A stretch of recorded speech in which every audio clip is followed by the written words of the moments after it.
So, next up on the stage, please put your hands together for the ever so funny Ben Dabrowski.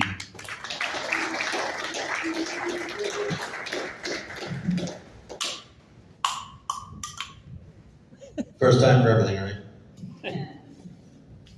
So I was talking to this girl who's a vegetarian, and she said, I don't eat anything that has a baby, anything that has babies. And I'm like, okay, well, how do you explain eating carrots, you monster? I work at a grocery store. I know baby carrots.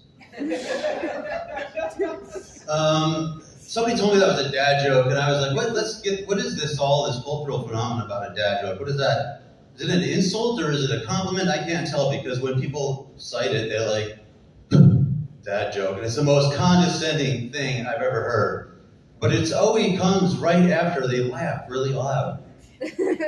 So I'm thinking, the only thing I can put together is just jealousy. I'll take that as a compliment. Because the way I see it, there's basically two kinds of jokes. There's dad jokes and there's bad jokes. There is another kind of joke. It's the kind of joke that goes on forever. It sounds like actually like three jokes spun into one. And you get you're looking at your watch the whole time, and at the end it just kind of stops abruptly, and the person looks at you expectantly, and yeah, those are mom jokes. Maybe that's not fair. More like Biden jokes. I imagine that's how Biden would tell a joke. Just kind of rail around for a while, and then, I think the debate performance was horrible. We all saw that. But I don't think it means he's, not qualified to be president again, or, he can't make decisions. I just think it means that they're probably not going to go with the first thing that rolls out of his mouth. They're going to be like, yeah, we did a lot with what we did at the border and our accomplishments in, we beat Australia. They're not going to be just like, okay, I guess we're bombing Sydney today. They're going to wait till after breakfast and check with them again. But it's a pretty weird election. We got some real old people up there. Biden loses his mind. The other guy's losing his hearing. I'm sorry, could you speak in my good ear? Oh, no. But the assassination attempt, that was crazy. Some people say there's possibly a conspiracy, but I don't know. I think if it was, they probably would have gotten somebody a little more qualified. Like Alec Baldwin. He'd have gotten the job done. He could probably even sneak out with his Trump impression. He wouldn't even know the difference. But, no, we're all trying to make America better, doing the best we can. What have you got? You got preserving democracy, encouraging patriotism. We just finished 4th of July.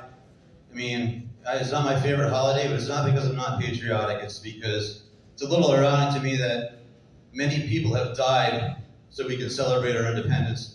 And then when we celebrate our independence, many fingers are lost. I heard one guy in Long Island blew his hand off like a week before 4th of July. That sucks. You go to the hospital, you get, the surgery to get the stump rounded out. You get everything all bandaged up, you get home just in time for your wife to be like, so are we doing this 4th of July parade? You said you were going to drive the company van. I can't really steer and throw candy at the same time. I'm sorry. If you're setting off fireworks and you blow up your hand, you kind of want that to be your grand finale. At least. You don't want people to read about it in the news and be like, oh man, 4th of July is coming up, I gotta buy hot dog buns. But, I could probably stand to eat a few less hot dogs myself. I do like to eat. I try to lose weight. I do like to eat. I like cookies. I like cookies so much that I get mad at myself when I sneeze too soon after eating one. I don't, that aerosol of morsels, I want it all. But I do like cookies. I bought a bag of cookies. I'm like, yeah, I can make this last a week. They were gone that night. I bought another bag the next day. I'm going to try again. They were gone that night. But I'm committed to improvement. I'll buy a new bag of cookies every day for the rest of the year if I have to, because I'm not a quitter. Yeah. That's right. Yeah. I remember the first time I saw, we used to have to open the side of the bag of cookies, but now they just have this Stay Fresh panel. The whole panel opens up. You can see all 64 cookies. You can pick whichever one you want. I remember when I first saw that, I was impressed. I was like, that's a nice looking wrapper you got there, Oreos. It's going to look a lot nicer wrinkled up on my floor tomorrow morning. Yeah, I used a pickup line on the bag of cookies. It worked.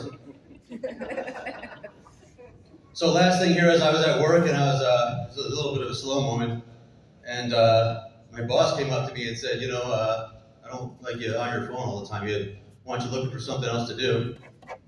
And I said, all right. And he goes, but I don't say anything a lot because I don't know what you got going on, and I want to give you the benefit of the doubt.